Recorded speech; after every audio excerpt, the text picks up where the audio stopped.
चुनाव से ठीक पहले दिल्ली के मुख्यमंत्री रहे अरविंद केजरीवाल ने दो बड़ी घोषणा कर दी है, जिसमें सबसे बड़ी घोषणा जो कि गेम चेंजर साबित हो सकती है वो है महिला सम्मान योजना, जिसके तहत 1,000 रुपए दिए जाएंगे। चुनाव के बाद 1,000 रुपए, ये साफ तौर पर दिल्ली के मुख्यमंत्री रहे केजरीवाल ने अब घोषणा कर दी है। आपको लगता है ये बड़ी चुनौती है बीजेपी के लिए, खासकर चुनाव से ठीक पहले? झूठों के जिले लाई हैं अरविंद केजरीवाल।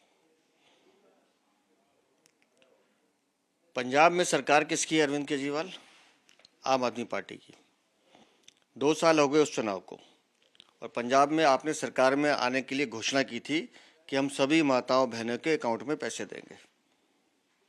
1 रुपया आज 2 साल में गया हो उनके अकाउंट में? मैं चुनौती देता हूँ, अरविंद केजरीवाल आकर बताएं, भगवंत मान आके बताएं। 1 रुपया नहीं गया, और तुम दिल्ली की घोषणा कर रहे हो।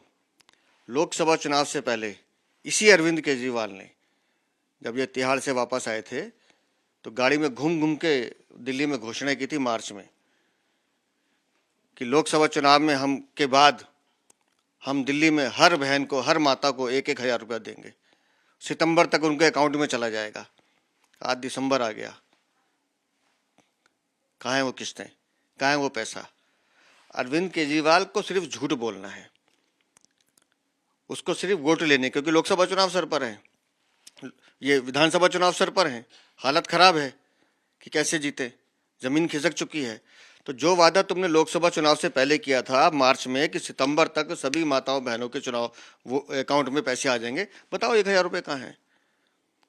दिल्ली हो या देश की जनता हो, वो सिर्फ एक गारंटी पर भरोसा करती है, वो है मोदी की गारंटी। और मोदी की गारंटी क्या है?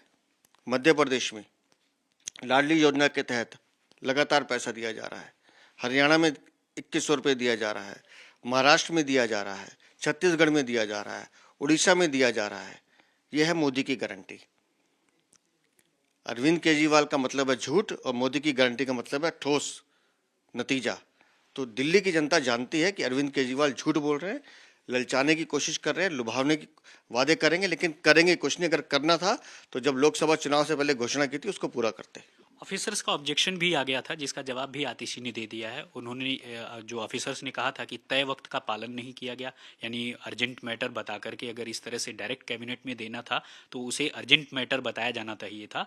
फिर आतिशी ने इसको अर्जेंट मैटर भी बता दिया। तो आपको क्या लगता है कि कहीं ऐसा तो नहीं फिर कानूनी अड़चनों का सामना करना पड़ेगा? देखिए, अरविंद केजरीवाल की सरकार जो है, या आतिशी मार लेना की या आम आदमी पार्टी की सरकार है, ये कानूनी मान्यताओं को, संवैधानिक प्रक्रियाओं का पालन नहीं करती है।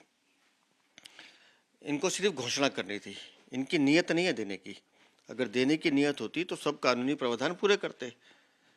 अब जब चीज़ें अटकने लगेंगी, सरकारी अधिकारी तो अपने कानून के हिसाब से चलेगा, तो फिर ये उस पर कहेंगे कि हाय उपराज्यपाल साहब ने रोक दिया, जैसे मार्शल की फाइल के लिए रो रहे हैं, प्रस्ताव के लिए रो रहे हैं। तो अगर इनकी नियत होती तो कानूनी प्रावधान पूरे करते। अरविंद केजरीवाल हो, आम आदमी पार्टी हो, इनको सिर्फ चुनावी घोषणाएं करनी है, झूठ बोलना है। इनको दिल्ली की जनता की परवाह नहीं है। मैं फिर कह रहा हूँ, दिल्ली की जनता को और देश की जनता को अगर भरोसा है तो मोदी की गारंटी, और मोदी की गारंटी है कि हम सबके सम्मान की रक्षा करेंगे। जिस चीज़ को बार बार रेवड़ी कहा जाता था, अरविंद केजरीवाल वही रेवड़ियाँ घोषणाएं कर रहे हैं, यानी फ्री बिजली, पानी और तमाम मुद्दों पर ही चुनाव आधारित होने वाला है। बीजेपी की तरफ से कुछ फ्री दिया जाएगा? देखिए, अब समाज कल्याण की जितनी योजनाएं होती हैं वो किसी व्यक्ति की नहीं होती, वो सरकार की योजनाएं होती है, और सरकार कोई भी आए वो उन योजनाओं को लागू करती है। दिल्ली में हमारी सरकार नहीं है 26-27 साल से। तो हम जब दिल्ली की सत्ता में आएंगे तो हम आपको मध्य प्रदेश का उदाहरण दे रहे हैं, हम हरियाणा का उदाहरण दे रहे हैं, हम राजस्थान का दे रहे हैं, हम उड़ीसा और छत्तीसगढ़ का दे रहे हैं, जहां हम काम करके दिखा रहे हैं, इन योजनाओं को लागू कर रहे हैं। तो यहाँ भी तो 10 साल का शासन है, तो निस्संदेह दिल्ली में भी लागू करेंगे। चलिए, बहुत शुक्रिया बातचीत करने के लिए। तो आपने देखा कि सबसे पहले मॉडल बताते हुए अलग अलग राज्यों का, जहां पर यह सम्मान योजना मिलती थी, वहीं दावा भी कर दिया कि दिल्ली में इससे पहले कानूनी अड़चनों का सामना करना पड़ सकता है। आलोक दास के साथ राम किंकर सिंह, आज तक।